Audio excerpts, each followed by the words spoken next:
Welcome, everybody. Hello, coming at you live from New York. This is Spirit Matters, and I'm Dayal here with the Chuta Gopi. How are you, Chuta? I'm good. Still surrounded by mercy. Still surrounded by mercy. That's her new MO. Missed you last night at Kirtan. You ever get a migraine, just need to hibernate? Oh my God, I had a huge migraine on Tuesday. I was like, everyone was like, how was your anniversary? And I was like, we were so wiped from travel. We got back from Sicily. It was like, stayed home. Yeah. So that that Um, that was it was exactly that. It's like I think It's the I need worst. to It's take the a second. worst.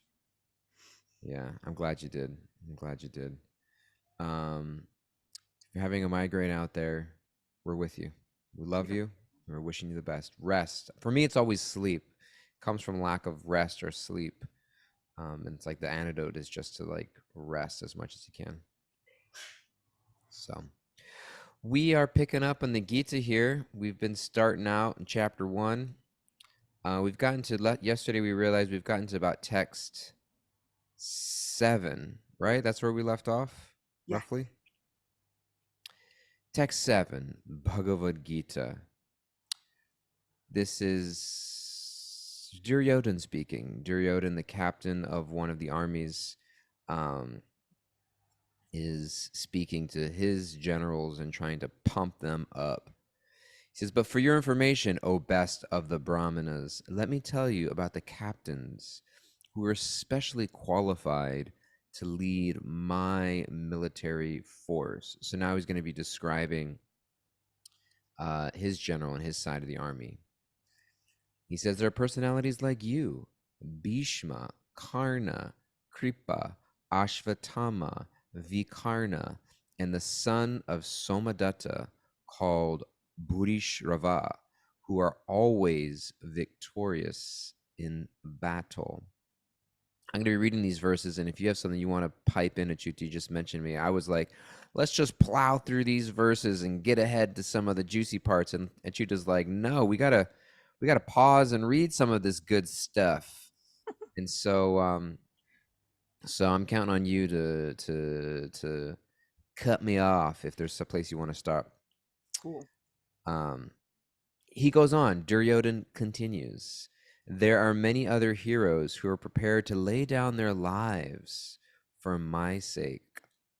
All of them are well equipped with different kinds of weapons and are all experienced in military science. And there we go. And cut, That's one. There we cut. go. Like what are we devoting ourselves to? Mm, What are we actually prepared to lay down our lives for? And is that actually great? And can that change in time? And can it be different? Or does it always have to stay the same? Once we've committed to a cause, that is our cause for life. Or mm, once we've committed to a certain aspect of ourselves, that's the one aspect that's going to be our defining characteristic of our personality for life. Um we are so eager to take multifaceted spirit souls and put them into these one dimensional little boxes. You are one thing, that's it. If we start to step yeah. outside of that, or if that even starts to change, morph, do anything, transform, we get threatened. Mm-hmm. And I feel like it's worth examining, what are we devoting ourselves to, and can that change? Hmm. Do you It's an interesting question because first of all, what are we devoting ourselves to or who are we devoting ourselves to is a very important question because most of the time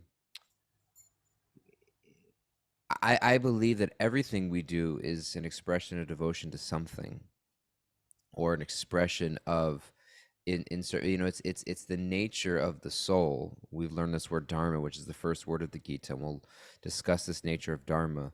The nature of the soul is to serve. That's just who we are.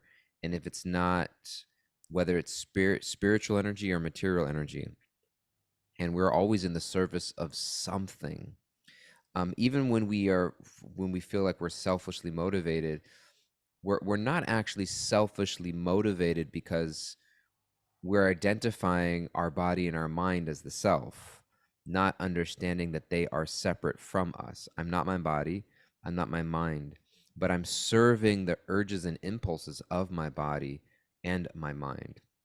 So my mind has a particular desire, and I am now moving in a way to satisfy the urges of my mind or my body, or I'm serving my family or serving my country or serving my car or serving my job or serving my boss or whatever. And I think that that's where so many people get to a place of feeling um, lack of purpose or disillusionment in life because they're putting so much of their energy and they're wondering what's it all going to. I want a purpose. I want to feel good about what I'm giving my energy to, whether it's a volunteer cause or a charity or a religious or spiritual organization or, something that you're passionate about. But the nature is that we're devoting ourselves to something. And, the way the world works is that if we don't consciously choose that, the world chooses it for us, you know. Corporations, companies, governments, cultures choose to take our energy, and direct it somewhere. And so our money, our time, our energy, our resources goes towards something. And so for us to be just kind of not just to even just do an inventory of like, what am I actually devoted to? And it may not even be something that you're conscious of. It might just be something that is happening unintentionally, but it's happening. And then can it change? Like, can I redirect that? And it's the hard question is when and how do you know to redirect it? Because sometimes, is it just off of a feeling? I feel good about this and therefore I'm going to move forward. But then sometimes things don't feel good, but it's a challenge that I need to push through. And I think it just becomes this kind of like tricky area of identifying what is it that I'm devoting myself to. And you ask the question, like, can it change? Like, how do you know when you need to put more energy in something or make a change? It can be tricky, especially in religious and spiritual contexts. Yeah. And I think, there's some of that giving up of our spiritual autonomy and that discernment. We were talking about that at the very beginning, that it is so important that we don't just give up our powers of discrimination and our discernment. And Krishna will be advising Arjuna all throughout this Bhagavad Gita to continuously discern. Okay, check in. How are you feeling about it? I just Mm, said a lot of things. What are you feeling though? Like, what's happening? Arjuna started off having this incredibly visceral, very intense physical reaction. And what I love is that Krishna continues to have him check in, like, check in. You still feeling the same, like sweaty palms, weak knees? How's your heart rate? Like, are your doubts gone? No, no, no. Like, reassess. And I think that that's wonderful to have a spiritual, all powerful being who is saying, yeah, I could say all of this. I could say all of it right now. But how are you actually feeling about this? Check in, mm, figure it out, make a list if you need to, think about it, put words to it, communicate, tell me. And if you're not feeling great or you're not feeling convinced, I am fully willing and ready to put a pause on time as it is and go over this entire thing with you again. mm, So I think that it's such a kind and compassionate characteristic.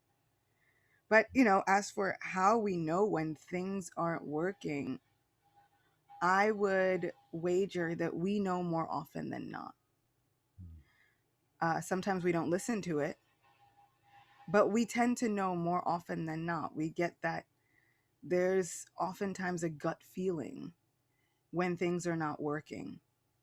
Why we don't stop in the process of when things are not working and redirect sometimes has to do with what we think our goals are and what we think we're getting. Mm, and the pain that we think we're avoiding. yeah. So one of the names that is mentioned is Karna, and he has one of those dilemmas. But I'll go into the dilemma in a Okay, dilemma later. I was like, what's the dilemma? And she's minute. like, don't ask me the dilemma. We've only got 15 minutes No, no, no. left. I'm gonna go into the dilemma, but She's I going to the felt like dilemma. there were points made, and I didn't want to like. She's giving me a chance. Um, I I very much appreciate this feeling when something's not working. I mean, because it can be so tricky because sometimes, and again, especially in religious and spiritual contexts, we're told not to trust our intuition. We're told not to trust our inner feelings and just accept what we're told. And it can be very, very tricky. I was,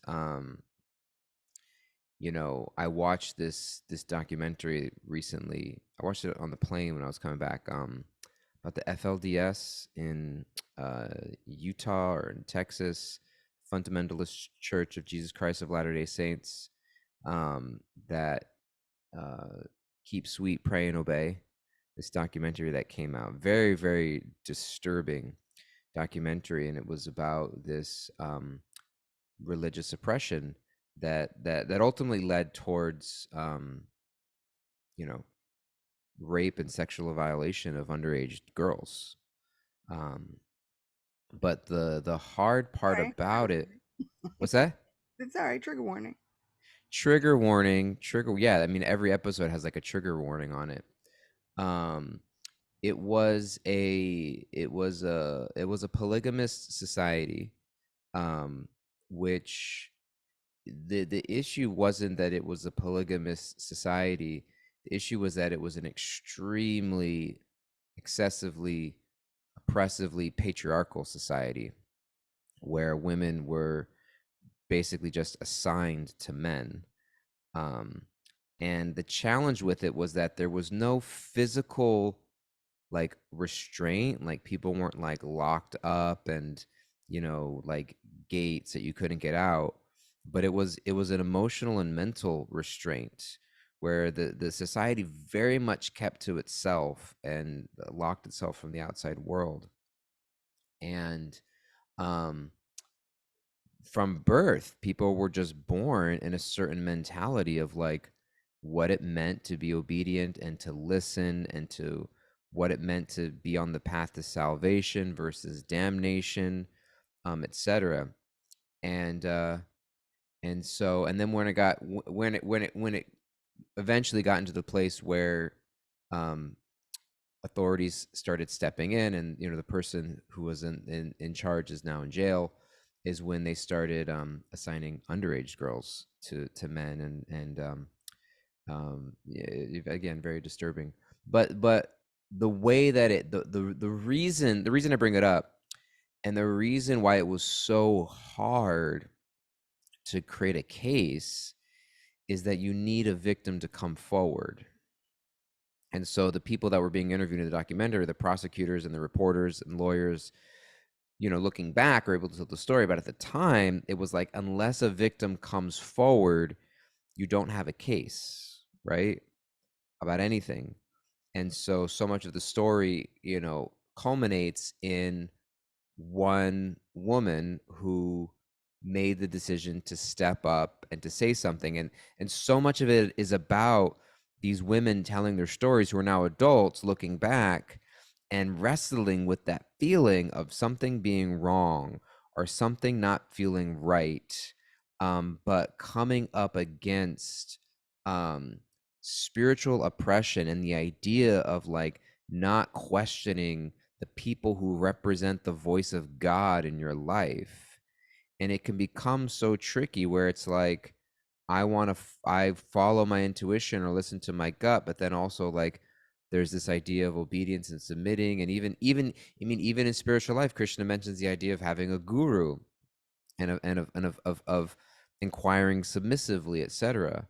And so as I was thinking of all of these things, and I was just feeling compassion for the people in those situations of like having to wrestle with the idea of like, feeling something wrong in your heart, but being, with this idea of like spiritual oppression being forced upon you and like how you navigate that. And I was reflecting and appreciating because we're saying all this in the context of who do I devote myself to? Who do I devote my life to? And in the verse itself we read, Duryodhan speaking, there are many other heroes who are prepared to lay down their lives for my sake.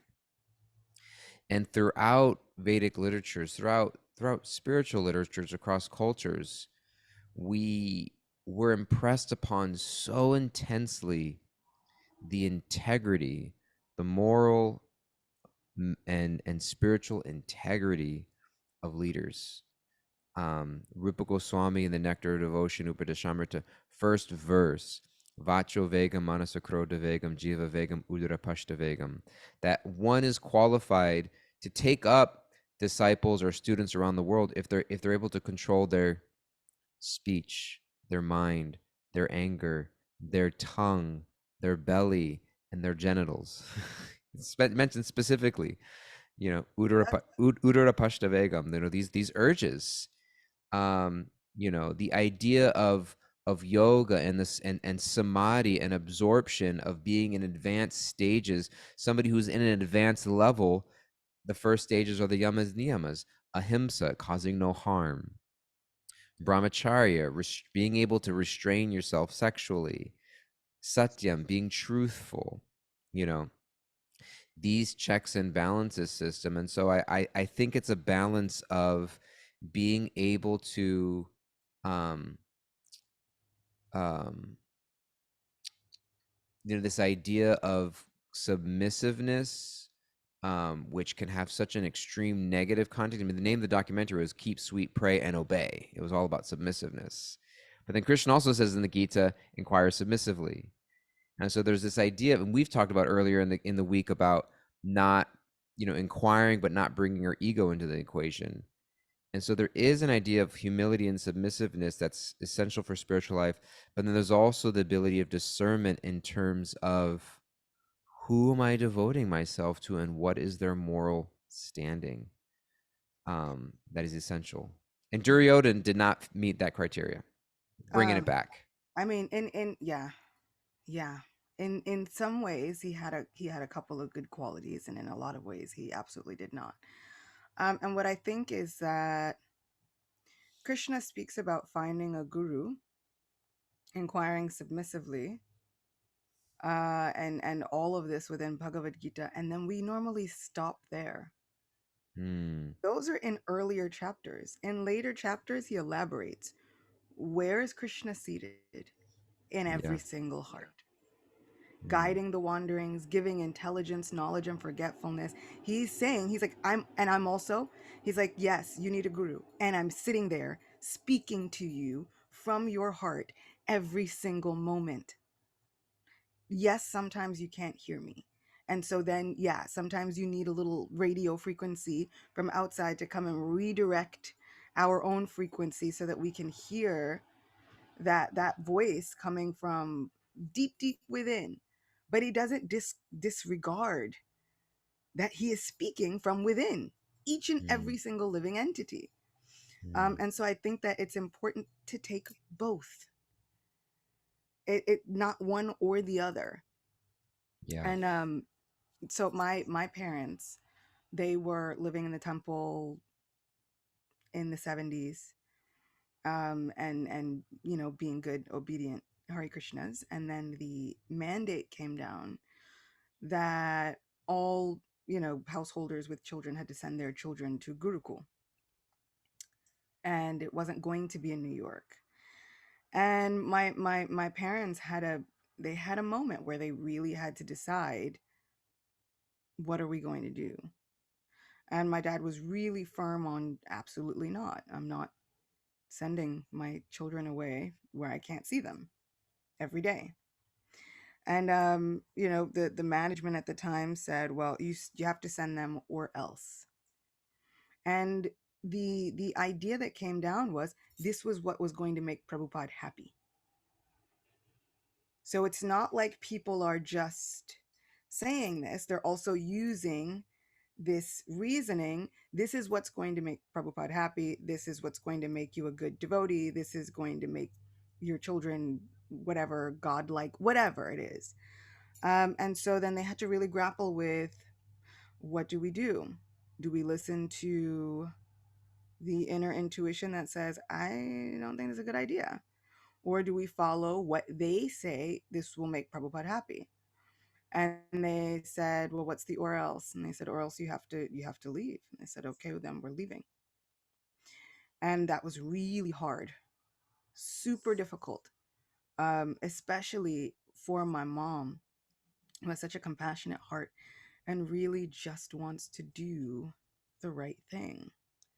Because for a long time after that, people talked horribly about them, that they had done the wrong thing, that they had like blooped, that they weren't devotees anymore, that they're not followers of Prabhupada, any of these things, all of these things.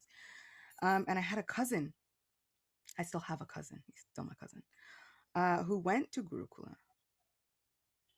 And to this day, he remains one of the most militant of that generation for the abuse that he suffered. And my sister and brother were young at the time, and they also couldn't like, no one could understand, is this the right thing to do? When you're young, you just think, I want an all expenses paid trip to like wherever, and we're going to go to school and finally fit in, and all of these things, because we all went to public school even while being devotees. And so you don't fit in anywhere really, and you're like, this is my chance to belong and to fit in. As kids, you're thinking. And so the question of, what are we devoting ourselves to? And I've been raised in a place where my father always was saying, no, no, you can devote yourself to Krishna and Srila Prabhupada, but if it's not connecting, if it doesn't feel right, then you give yourself that time to reassess. And if others are not giving you that time to reassess, then something is wrong. You should be able to have that time to reassess and really think over it, and really decide if this particular section you want to devote yourself to. So I'm really thankful and grateful that I've been raised in a place where even spiritually, people can tell you anything, but we have to be able to reassess and figure out what is correct for us to devote ourselves to. And if people are in a rush, question that. Why are we in such a rush? Why does this seem like this is it a matter of life or death? Like, why are we in such a rush to, no, you have to pledge your allegiance right now or else? And my father was always the one that's not love. That's not love or spirituality. Krishna was never rushing Arjuna. He wasn't like, bro, we are in the middle of a battle. You asked me to, like, we're sitting in the middle of two armies. You've got to come to this conclusion now or else. Krishna's asking, even at the end of all of this, are you convinced? Because if not, I'm ready to stop time and go through this whole thing again. There's no rush. You deliberate fully. Hmm. So that's just my personal story on what are we devoting ourselves to. Yeah. Whew. Anybody else got some lighthearted stories to tell? Talking about how we hope this took away all of your migraines for those that are listening from the beginning. Um, yeah, I think it really gets into the very much things we don't talk about very often, Yeah. that happen generation after generation, and it's how do we break cycles of oppression and abuse, even in religious and spiritual circles, by raising our awareness. And I was thinking of this term yesterday of healing our relationship with God, um, healing the God wounds in our life that have caused us to turn away in such a negative way because of the experiences that people have had. and separating that out by higher awareness and discernment. Um, we're out of time today, and this week we're gonna call on Kimberly to share us a few takeaways, and then we're gonna close out our time together. You. So today we're taking away to listen to our intuition and not give up our power of discernment.